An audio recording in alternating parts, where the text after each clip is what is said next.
Hello, Tyrannosaurus Alan.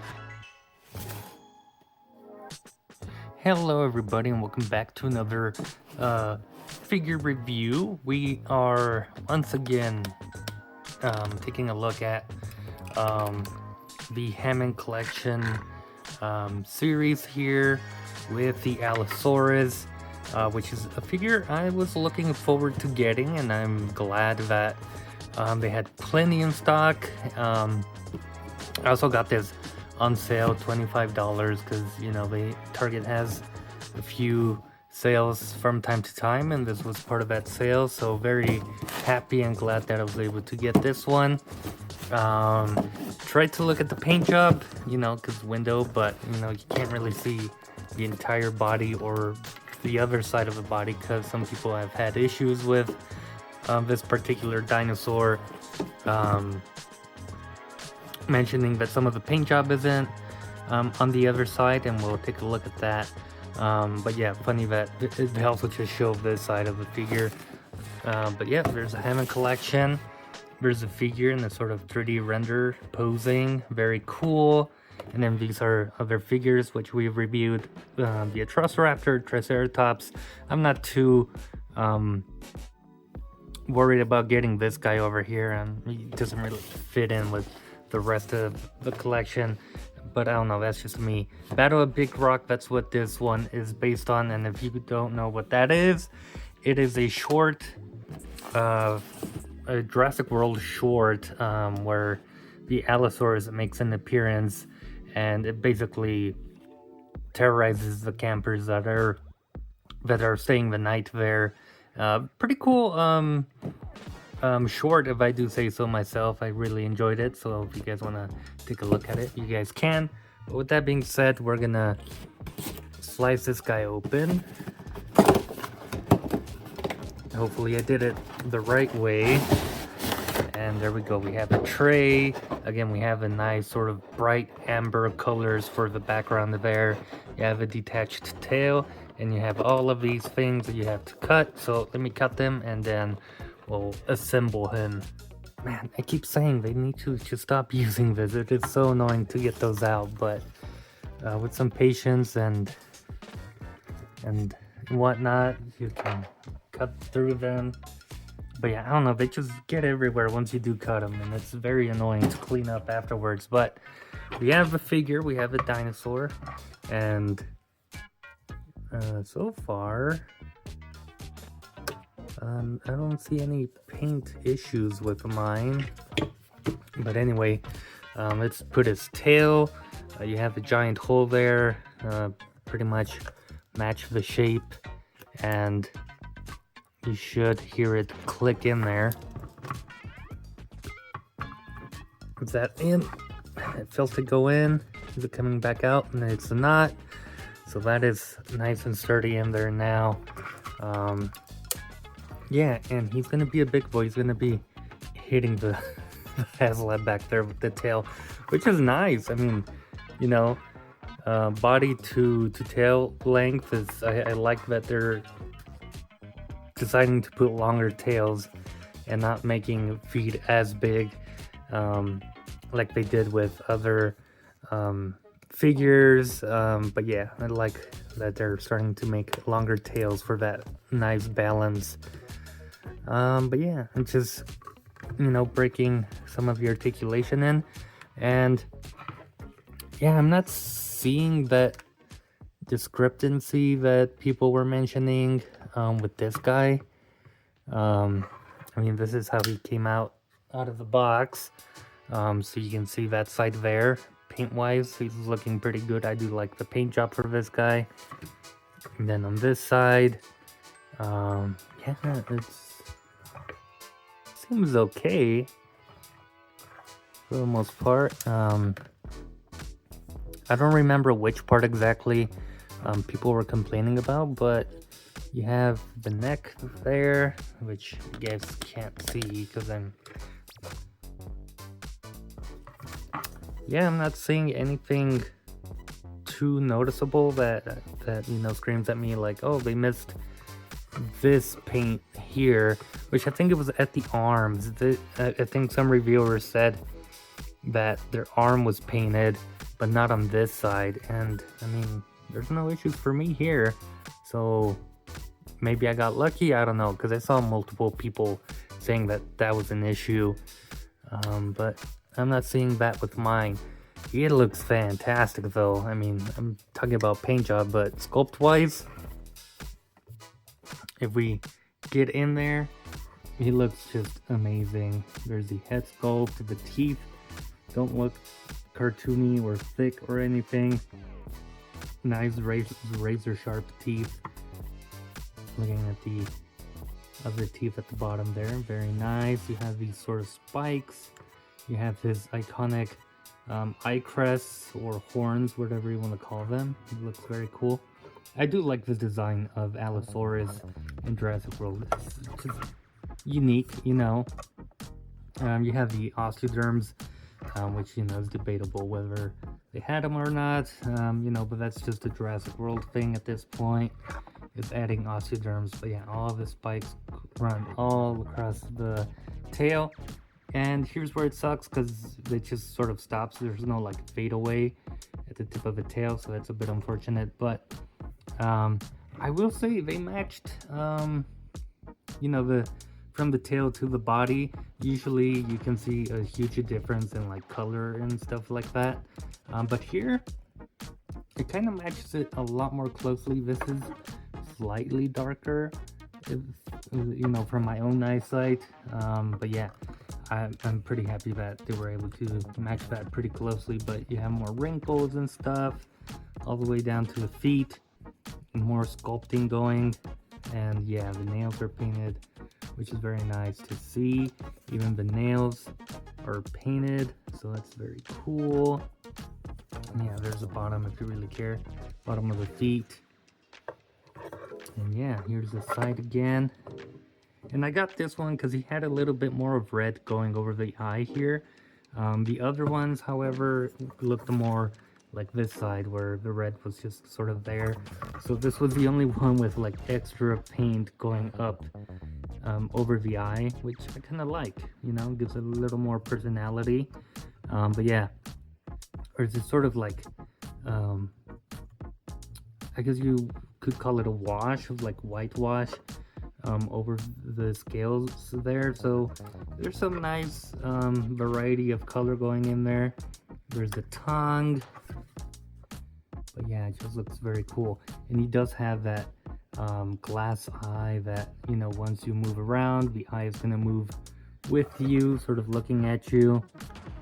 Now this one over here, I think they sort of left, it's not as good, but the one in Battle of Big Rock, when he ends up with the crossbow arrow in his eye, so I don't know if they're trying to like replicate that after the fact, but yeah, the eye on this side isn't as good as the one over here. So that's what they might be going for, which I understand. They're trying to remain lore accurate. Alright, so we're gonna take a look at articulation now. For the most part, Hammond Collection does pretty well with articulation. Starting from the head over here, you've seen me open his mouth many times. But that's as wide as he can go. Finger length. I have long fingers, so that's not really a good comparison, but that's how wide he can open his mouth. You have a ball joint here, so it can only go up about right there because of this little spiky thing there. So about that much, and then he can go side to side a fair amount with that, just with that one ball joint, and a lot of down in that region, so that's very cool to see. Now with both ball joints, you can look down about that much. Oh, pretty good range, I would say. And then looking up, pretty good range too. That is very cool. And then yeah, even more side to side with both. That's very cool to see. So good range in the neck, if I do say so myself. Arms are on hinges, so they can go out about that much, and then they do rotate all the way around. You have a sort of elbow hinge and swivel here, so that's very cool. You can extend them all the way out. and all the way in that much. And then he does have a hinge and swivel at the wrist, so they can rotate all the way around. And if you want to have accurate dinosaur anatomy, you can have the arms facing each other like they would, and not pronated like they do in the Jurassic World universe where they're breaking their wrists. Yeah, I don't know. Could Allosaurus rotate? I don't think so. I think for the most part all dinosaurs could only do this. So with that being said, legs, they can go back, forward pretty well, and then I don't want to do it all the way around, but if you really wanted to, you could struggle. There you go. You can go all the way up like that. They go out just slightly, you know, a little bit at the hip there. And then you do have a hinge and swivel at the, I guess you would say, of their knee. So it goes back like that, and then forward that much. And then you have sort of their ankle area down here where it can hinge and swivel as well, very nicely. And then you have your foot that goes back about that much, and then forward about that much. And then he does have sort of an ankle pivot to put him in some wider stances. I can't really show that off, but yeah, you can make that work. And then that's mostly it at the tail. What we're used to is the ball joint, so it can rotate and stuff, go down, up, and then side to side. Not a lot of range there, but there's just enough to, you know, get them in poses. And then let's see, where does the bendy wire start? So it starts somewhere around here. Yeah. So then you get that nice bendy wire, so you can curve the tail as much as you want. The plastic is going to fold in some weird ways, but that's just how toys work. And then the bendy wire ends somewhere around here. Yeah, that's the end point right there. So you can get some nice curvature going. Not the greatest, but you know, it's fine for what we're getting, you know. And then I'm gonna pose him here real quick, sort of a menacing pose of him just staring out at you as such. And now in terms of size, because this is supposed to be a medium carnivore, I'm gonna move back a little bit. Let's compare them. I actually brought out some of my other Amber Collection dinos to compare, just to get a scale of how big this guy is. So starting with, I mean, not really any particular order, but we have the recently released Triceraptor, which, you know, I was able to find in Ross. Pretty cool Triceraptor. If you want to see my review on him, you guys can. But that's how he scales with the Allosaurus. So, you know, small and bigger dinosaur. Very cool. Also, just wanted to mention, I improved significantly his looking up range. If you saw my review, he couldn't really look up all that much. So that, yeah, I improved that a lot more. And then looking down as well. But this is about Allosaurus, not a Triceraptor. Moving him aside, we have, I guess what they're considering their smaller sized carnivores, like small, between small and medium, because this is our medium size now. So there's that. Just putting the Triceraptor again for reference. So there you go. He's significantly taller than the Ceratosaurus. And so yeah, I always thought Ceratosaurus was a little bit bigger, but I may be wrong in that. And then we do have another sort of medium-sized dinosaur. Interesting. This one has two cuts for the tail. and the Allosaurus only has the big one, so pretty interesting design that they went for there. But these, for the most part, from snout to snout, Allosaurus is slightly longer at the tail, so that gives you a little bit of perspective. The Allosaurus may take up more space. I really don't know how to show this, but yeah, Allosaurus may take up a little bit more space in your collection just because the tail is that much longer. Again, they're doing much longer tails for the balance. I mean, right there, boom. If it was shorter, then he would have just gone forward. But one last final comparison. I actually decided to bring this guy out because why not? I love this fucking thing.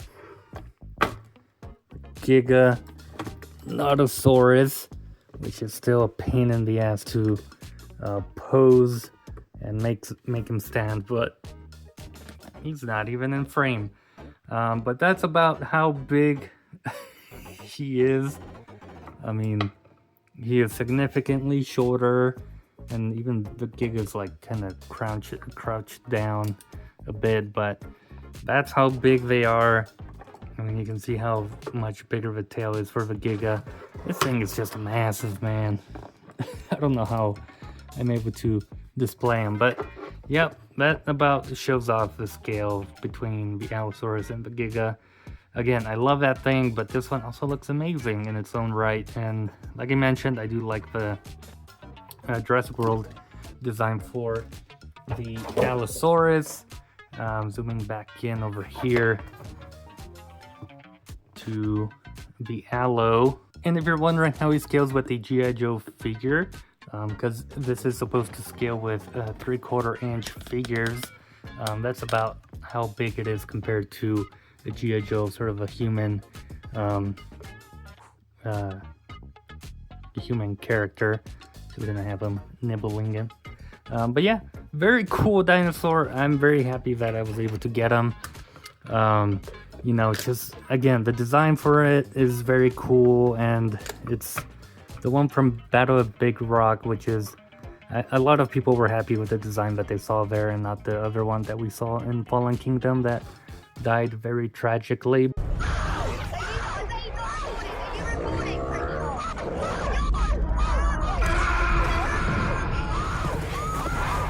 But this is a nice representation of the Allo in the Jurassic World universe, and yeah, I mean, glad that we finally have them, and that they decided to make them into a Hammond Collection figure.